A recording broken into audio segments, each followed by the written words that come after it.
Hey, welcome to The Explainer.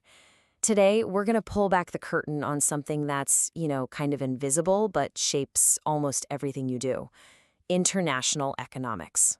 It's the reason your coffee, your phone, even your car are all connected to the far corners of the globe.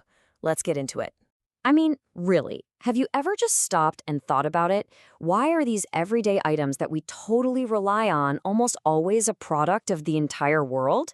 The answer, well, it's way more than just where something was built. It's about this massive, tangled up economic system that spans the entire planet. Okay, so this chart right here gives you a snapshot of today, but the real story, the jaw dropper, is when you zoom out and look at the last 50 years. Over that time, the importance of both exports and imports to the US economy has basically tripled. There's no denying it. We are just so much more connected now than we've ever been before.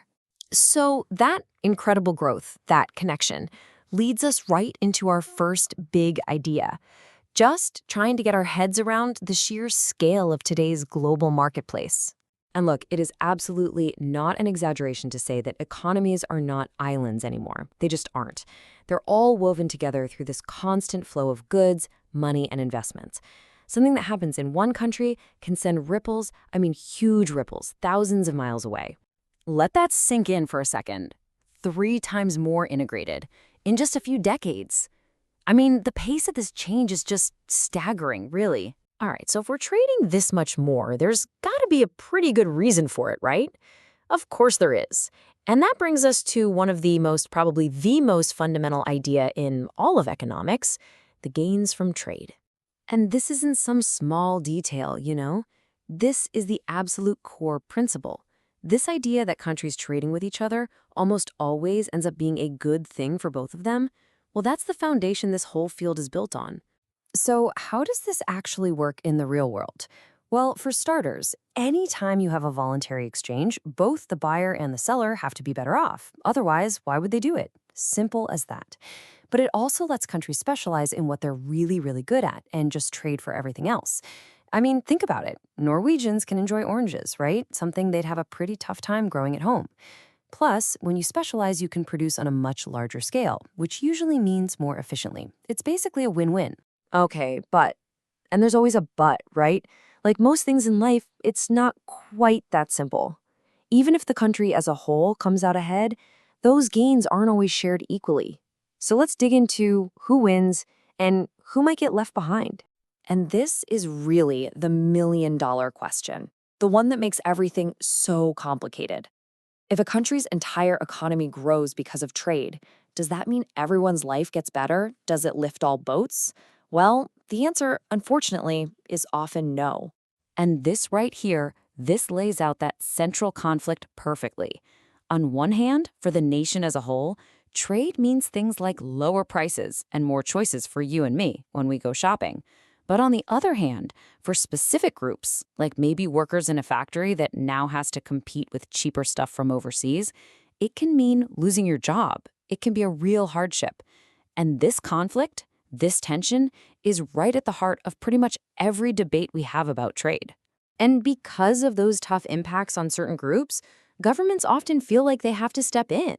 They use tools like tariffs, which are basically taxes on imported goods, or quotas, which limit how much can come in. A lot of the time, these policies are really designed to shield specific industries from foreign competition, usually because those groups are pretty powerful and make a lot of noise. Okay, so up to this point, we've mostly been talking about the actual stuff, the physical movement of goods across borders. But honestly, that's only half the story. To really get international economics, you gotta follow the money. Yeah, it's not like the old days. When the US buys cars from Japan, they're not just swapping a pile of wheat for a pile of steel. No way. It's a whole series of really complex financial transactions. You've got different currencies, different banks, global capital markets. All this financial plumbing is what actually makes the trade of physical goods possible. So we can kind of break this whole money side of things down into 3 main pieces. First up, you have exchange rates, which we'll get to in a sec. Then there's the balance of payments, which is kind of like a country's giant checkbook with the rest of the world. And finally, you've got international capital markets. That's the whole global system for borrowing, lending, and investing. All three are absolutely crucial, but the one you feel most directly is the exchange rate, because it affects the price of everything. So, an exchange rate, it's really simple at its core. It's just the price of one currency in terms of another. But its effect? Ugh, it's huge.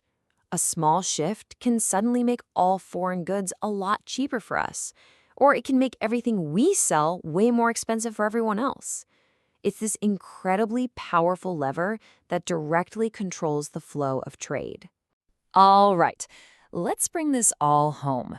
For our final section, I want to give you a really simple framework to help you remember the two big sides of international economics. They're different, but they're totally connected. This table right here just sums it all up perfectly. On one side, you've got international trade. That's all about the real stuff, the physical movement of goods and services. It's asking questions like, why does Brazil sell so much coffee? Then, on the other side, you have international finance. That's all about the money. It's focused on the financial transactions, the exchange rates, the flow of capital. They're two different fields of study, for sure, but you can't really understand one without the other.